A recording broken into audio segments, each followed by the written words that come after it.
7 de la mañana, 22 minutos. De acuerdo con un informe del Ministerio de Trabajo en Colombia, los empleados de servicio doméstico sumaban a abril de 2021 547.000 personas. Esto, según la gran encuesta integrada de hogares del DANE, y penosamente una gran porción de ellos todavía no recibe el salario correcto y menos las prestaciones de ley por un trabajo doméstico digno y remunerado. Echamos lápiz en el tablero de Noticias Caracol con el abogado especialista en Derecho Laboral y asesor de Relaciones Laborales del Ministerio del Trabajo, Carlos Quiñones. Abogado, buenos días, bienvenido a este tablero de Noticias Caracol.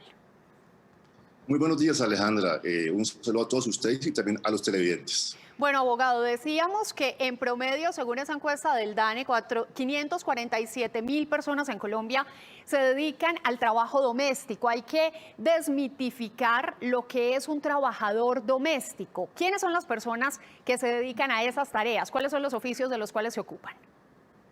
Bueno, en primer lugar es importante determinar que los trabajadores domésticos son las personas que prestan servicios en el hogar, ¿sí? Entiéndase como las trabajadoras de aseo, jardineros, conductores, mayordomos en fincas que nos prestan servicios económicos o actividades recreativas, lavanderos. Estas personas específicamente, pues, se puede hablar un poco más, pero son las que prestan el servicio doméstico. Es decir, que no prestan un servicio en una empresa. Entonces, en ese sentido se podría determinar de esa forma. La ley 1788 del año 2016 fija unos derechos para el trabajador doméstico de tiempo completo y de tiempo parcial. ¿Cuáles serían esos beneficios o esos derechos a los cuales tienen acceso, deberían tener acceso estos trabajadores? Claro, por supuesto, Alejandra. Es decir, además de la ley 1788 de 2016, todos los trabajadores domésticos tienen los mismos derechos que un trabajador normal, es decir, como nosotros.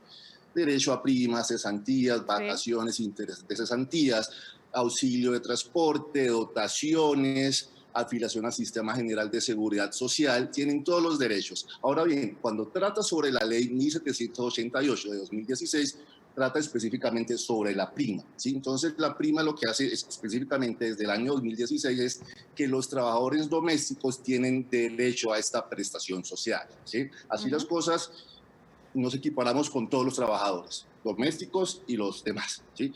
Ahora bien, para los trabajadores que trabajan por días, lo explicaremos más adelante, también tendría una incidencia directa sobre este punto.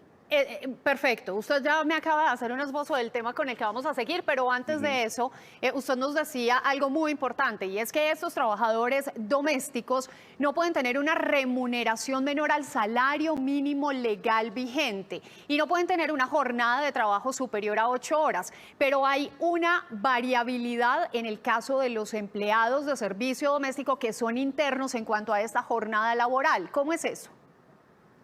Sí, efectivamente, la regla general es que los trabajadores domésticos que no son internos trabajan máximo 8 horas sin incluir la hora extra. Pero en el caso de los trabajadores domésticos internos sí pueden trabajar hasta 10 horas sin necesidad de elaborar horas extras. Esa es la gran diferencia en este punto. Muy bien. Y si hay derechos que contempla la ley para estos trabajadores de servicio doméstico, pues también hay deberes. Y aquí en esta variable de seguridad social, abogado, nos encontramos con una excusa recurrente por parte de los trabajadores domésticos y es, venga, por favor, no me afilie a seguridad social porque es que pierdo los beneficios que me otorga el Sisbén. ¿Qué hay que decirle a sus empleados y a sus empleadores? Bueno, eso parte de dos puntos. Primero, que efectivamente es obligación del empleador afiliarlo al Sistema General de Seguridad Social, partiendo del supuesto en que trabaja los 30 días del mes. Entonces, al momento en que el trabajador indique que no desea afiliarse al régimen contributivo, ¿sí?, en Seguridad Social, ambas partes estarían en riesgo. Primero, el empleador, pues posiblemente en el evento que se presente algún accidente laboral, el que asumiría los gastos, el tratamiento, sería el empleador, ¿sí? No, esto no lo podría cubrir la ARL, ¿sí? Por otro lado, en tratándose del trabajador, cuando no se afilia, ¿sí?, este empleador podría perder esa posibilidad de recibir ese pago de la incapacidad por parte de la EPS o de la ARL.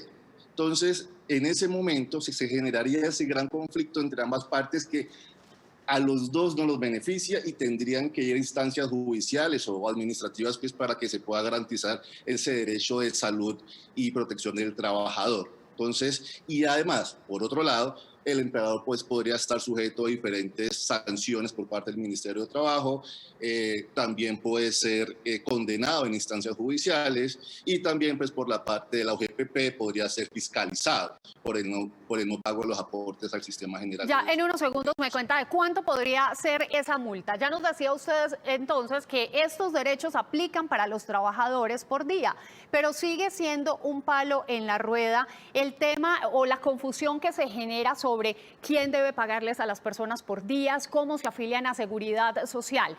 En el caso de los trabajadores que laboran en 2 lugares en una misma semana, por ejemplo, 2 días en una casa, 3 días en otra, ¿quién debe pagar la seguridad social y las prestaciones a esos trabajadores?